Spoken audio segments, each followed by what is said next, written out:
Assalamualaikum warahmatullahi wabarakatuh. Perkenalkan, nama saya Agus Sugiarno. Saya mahasiswa dari Profesi Nurse Universitas Muhammadiyah Kalimantan Timur.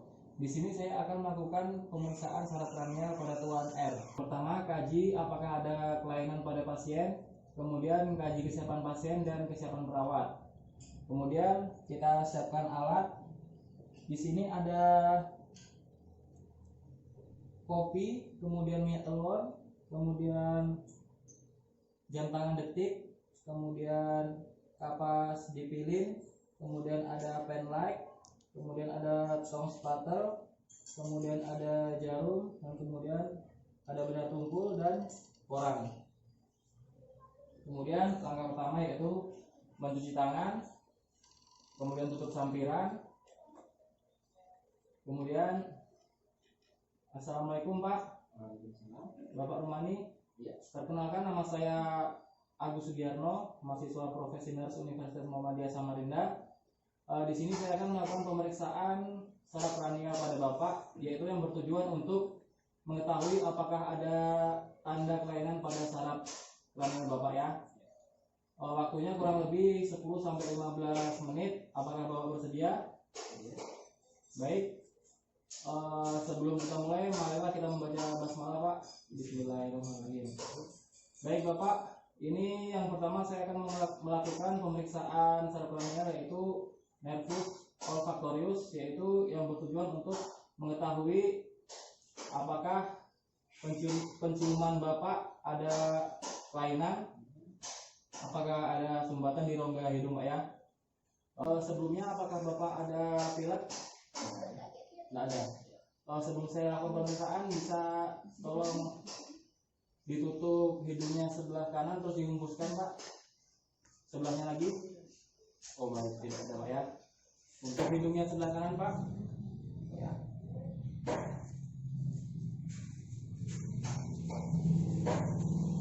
Kalau saya suruh tiru Pak ya. Tiru Pak.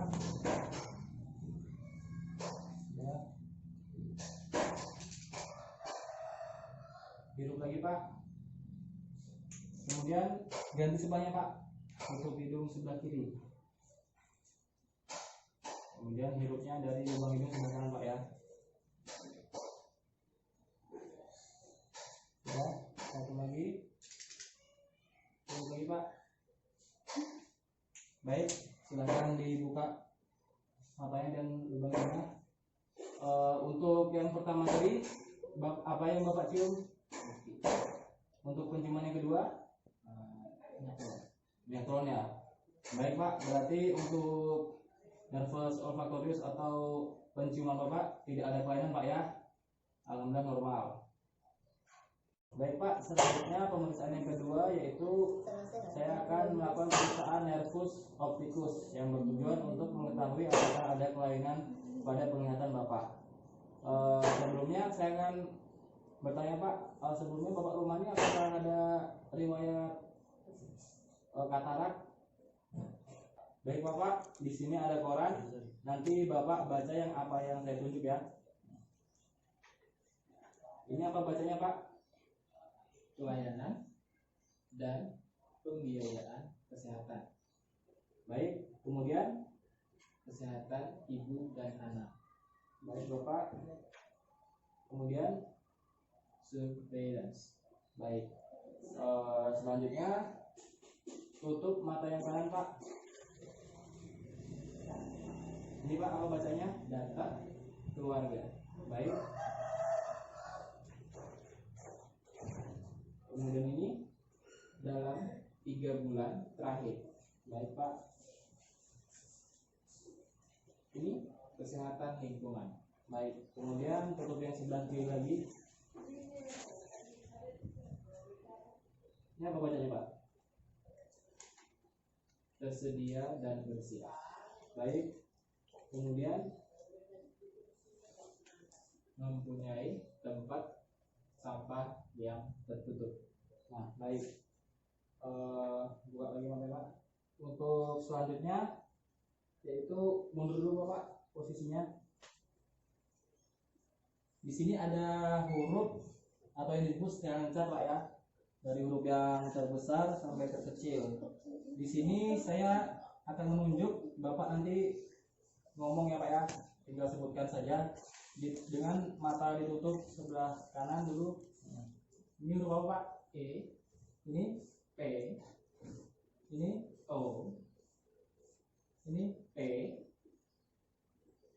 C, Z, ini F, P, D, C, O. baik. Di sebelahnya lagi Pak.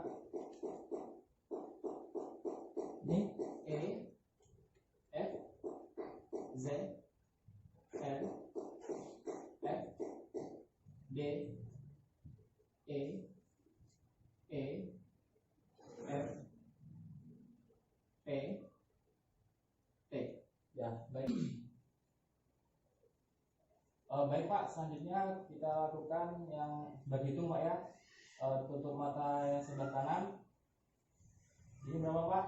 1, 2, 4, 5. Sebelahnya 3, 5, 2, 3. Bapak menutup mata kanan, saya akan menutup mata kiri, kemudian mata kiri Bapak fokus ke mata kanan saya. Baik Pak, apabila Bapak melihat gerakan tangan saya nanti Bapak bilang melihat ya. Apabila Bapak tidak melihat, katakan tidak. Baik Pak, Bapak bisa tutup mata kanannya, saya akan tutup mata kirinya. Ya, Pak, terlihat, terlihat, terlihat, terlihat, terlihat, terlihat, terlihat, terlihat. tutup mata sebelahnya lagi Pak.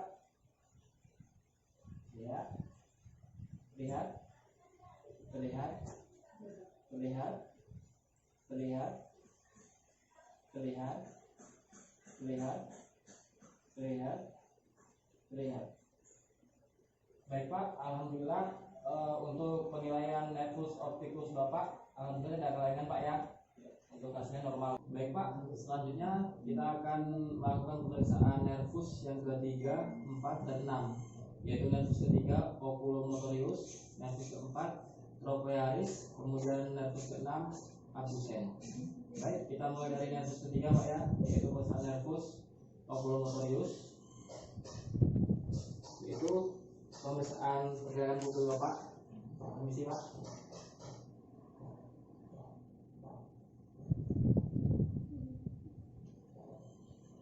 Baik. Kemudian nervus keempat trochlearis, yaitu di sini saya ada objek pen light. Nanti Bapak mengikuti pergerakan apabila saya gerakan Pak ya, dari matanya. Siap.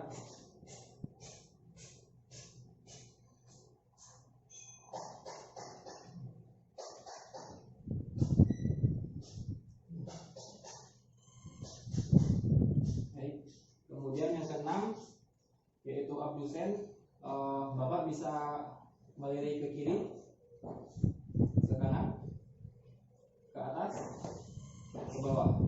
Baik Pak, selesai Pak ya. Selanjutnya saya akan melakukan pemeriksaan nervus kelima, yaitu nervus trigeminus. Yaitu yang pertama, Pak, minta tolong dekatkan giginya. Nah, kemudian kita observasi antara musculus masseter dan musculus temporalisnya. Apabila nilainya normal, maka akan simetris pergerakannya. Kemudian Pak bisa minta tolong mengunyah. Nah, kemudian kita palpasi area musculus masseternya dan musculus temporalnya juga. Apabila nilai normal, akan teraba simetris juga. Kemudian Pak bisa minta tolong buka mulutnya. Kita amati bagian dagunya apakah simetris. Apabila ada kelainan, maka bagian dagu mengarah ke lesi. Selanjutnya kita ambil benang kapas, kemudian kita arahkan ke kelopak mata atas dan bawah. Pejam Pak. Rasa Pak? Rasa? Rasa? Rasa? Kemudian juga kepada maxilla dan mandibula. Terasa Pak? Kemudian selanjutnya sensasi dengan jarum yaitu dari dahi, pipi, dan dagu. Terasa Pak? Iya. Terasa? Iya. Terasa? Kemudian kita ambil pilihan kapas, kita usap ke kornea mata. Apabila nilai normal, mata akan menutup. Isi Pak. Kemudian yang terakhir, bisa buka mulutnya Pak. Kita taruh jari kita di bawah bibir, kemudian kita ketuk. Apabila nilainya normal, maka mulut akan menutup. Sudah. Baik, selanjutnya saya akan melakukan pemeriksaan nervus yang ketujuh, yaitu nervus facialis. Yang pertama, yaitu pemeriksaan motorik. Bapak bisa duduk dengan rileks. Kemudian pemeriksa mengamati wajah klien, apakah simetris atau tidak, kanan kirinya. Kemudian pemeriksa mengamati kerutan dahi, kemudian angkat alisnya Pak, kemudian kelebaran matanya, kemudian kulit nasobialnya, dan sudut mulut. Baik, selanjutnya meminta klien menggerakkan mukanya dengan cara tersebut, yaitu kakimu yang betul Bang Gus, yang sopan gitu Bang Gus. Terlalu santai. Baca banget Gus. ini tak usah nganu langsungnya aja. Amati itu belum kamu suruh angkat alis. Iya. Langsung aja gini. Cuma ngeliat. Pak, dahinya, Gitu. alisnya, matanya. Baik Pak, bisa angkat dahinya. Kok angkat dahinya? Bukan. Kemudian, ulang. Baik Pak, bisa mengangkat dahinya. Kemudian angkat alisnya. Baik, kemudian menutup mata dengan rapat. Lalu pemeriksa mencoba membuka mata dengan tangan. Isi Pak. Baik. Kemudian memantulkan bibir. Minta klien mengembungkan pipinya Pak. Baik, permisi Pak. Nah, di sini normal pipi waktu dikembungkan apabila ditekan tidak mengeluarkan udara. Kemudian memeriksa kondisi kelenjar lacrimalis. Ini sih Pak. Kemudian sublimalis, bisa dibuka mulutnya Pak. Angkat lidahnya, ya. Kemudian memeriksa mukosa hidung dan mulut.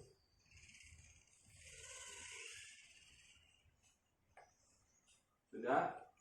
Suruh klien menutup mata. Kemudian keluarkan lidahnya Pak. Di sini saya akan kasih perasa. Baik, buka matanya Pak. Bisa dituliskan apa yang Bapak rasakan.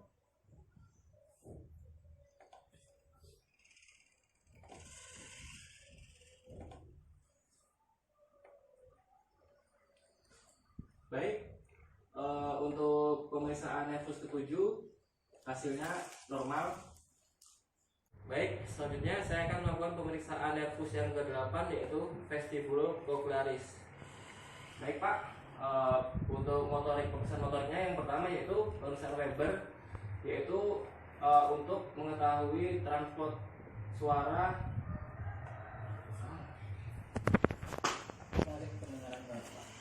Jeda kah atau lanjut?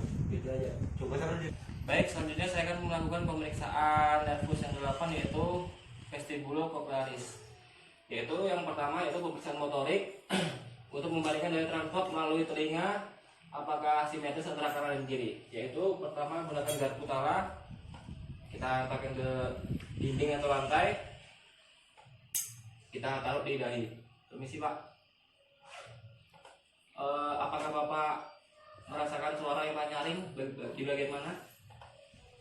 Tidak ada. Baik, apabila tidak ada suara yang terdengar keras di antara kedua telinga, maka hasilnya normal. Kemudian yang kedua yaitu rina, pemeriksaan rina, yaitu untuk membandingkan pendengaran melalui tulang dan udara pada klien.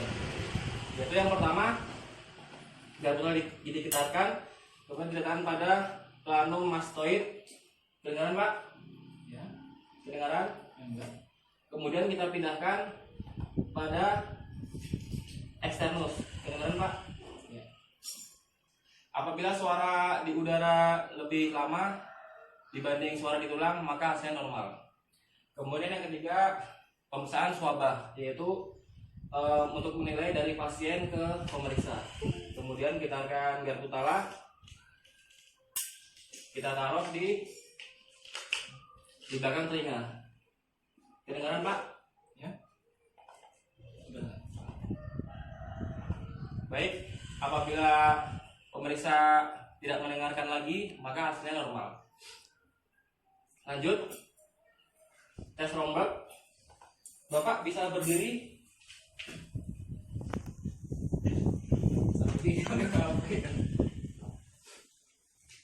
Bisa berdiri dengan kaki yang kanan di depan. Kemudian tangannya disiangkan di dada, di bahu. Kemudian pejamkan mata. Baik, dalam hitungan 30 detik akan terus begini Pak ya, untuk mengetes keseimbangan Bapak. Baik, 1, 2, 3, 4, 5, 6, 7, 8, 9, 10, 11, 12, 13, 14, 15, 16, 17, 18, 19, 20, 21, 22, 23, 24, 25, 26, 27, 28, 29, 30. Baik Pak, silakan buka matanya. Kemudian langkah selanjutnya yaitu Bapak tutup matanya sambil melangkah 50 langkah Pak ya. Baik, melangkah Pak. 1, 2, 3, 4, 5, 6, 7, 8, 9, 10, 11, 12, 13. Ya, 50. Buka matanya Pak. Baik.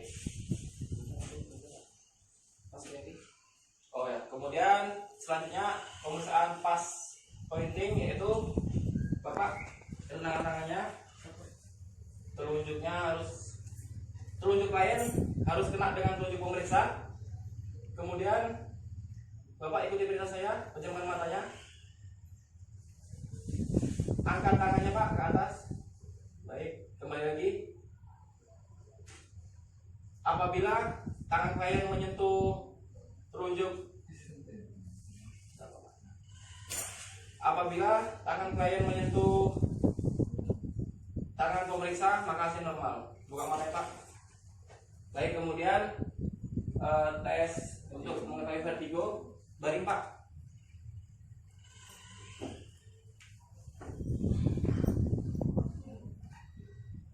Posisikan klien baring 30 derajat lebih rendah. Baik. Kemudian kenali lihat apakah ada tanda nystagmus. Kemudian pasien menoleh ke kiri lurus, kemudian kanan lurus. Baik Pak, buka matanya Pak, sambil dibuka matanya ya. Menoleh ke kiri Pak, lurus, kanan lurus. Baik, sambil kita mengobservasi apakah ada tanda nystagmus, dan kita tanya kepada pasien apakah ada merasakan vertigo Pak. Oh baik, silakan dulu Pak. Baik, selanjutnya pemeriksaan nervus yang ke-9 dan 10, yaitu glossopharyngeus. Itu yang pertama Pak. Nanti Bapak ucapkan kata A ya, A gitu. Baik Pak. Ya. Sambil buka mulutnya lagi. Baik. Kemudian sambil kita observasi apakah ovula berada di tengah atau berada di sisi lain. Kemudian meminta klien untuk mengucapkan, ikuti saya Pak ya, nanti habis ini Ari lari di lorong-lorong lurus. Ari lari di lorong-lorong lurus. Baik, bagus Pak. Kemudian efek menelan. Kemudian kita bisa buka mulutnya Pak. Apabila kita masukkan tong spatel, maka pasien akan efek menelan. Habis itu efek wahing, kita ambil kapas yang dipilih. Apabila kita dekatkan di hidung, maka pasien akan mengalami bersin. Permisi Pak. Bagus. Baik, untuk nervus yang ke-11 yaitu aksesorius. Yang pertama, Bapak nanti noleh ke kiri atau ke kanan sembarang aja. Kemudian tangan pemeriksa menahan. Bapak noleh ke kanan, pemeriksa tahan. Sambil observasi apakah ada atrofi. Kemudian noleh sebelah kiri, sambil tahan juga apakah ada atrofi juga. Oke. Kemudian meletakkan kedua tangan pemeriksa di bahu pasien. Bapak angkat bahunya.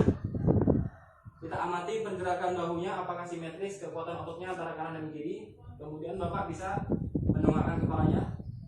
Ya, baik. Kemudian pemeriksaan nervus yang ke-12 yaitu hipoglossus, yaitu Pak bisa dudukkan lidahnya. Ya. Kita amati apakah lidah pasien simetris atau asimetris. Kemudian bisa lidahnya ke kiri dan ke kanan. Ke kanan? Ya, baik. Kemudian lidahnya di dalam pipi. Ya. Kiri, kanan. Ya. Sambil saya tahan. Lagi. Normalnya untuk itu semua tahanan antara kiri dan kanan hasilnya normal. Baik, alhamdulillah Pak, pemeriksaan saraf kranialnya sudah selesai. Gimana perasaan Bapak? Alhamdulillah. Baik Pak, terima kasih sudah membantu saya dalam pemeriksaan saraf kranial ini Pak ya. Untuk kontak waktu selanjutnya, kira-kira Bapak besok bisanya jam berapa Pak? Oh, jam 8 pagi Pak ya. Baik, besok jam 8 pagi. Kemudian sebelum saya menutup, mari kita berdoa. Bapak cukup mengaminkan saja. Bismillahirrahmanirrahim. Allahumma robbanas atidul ba'sa isfi anta safi la sifaan ila sifauka sifaan la yughadiru saqama. Amin. Kemudian akan evaluasi apakah ada kelainan dan tanda gejala kelainan pada saraf kranialnya. Kemudian jangan lupa dokumentasi tanggal dan waktu tanda kelainan saraf kranial apakah terjadi kelainan. Baik, cukup sekian dari saya. Assalamualaikum warahmatullahi wabarakatuh.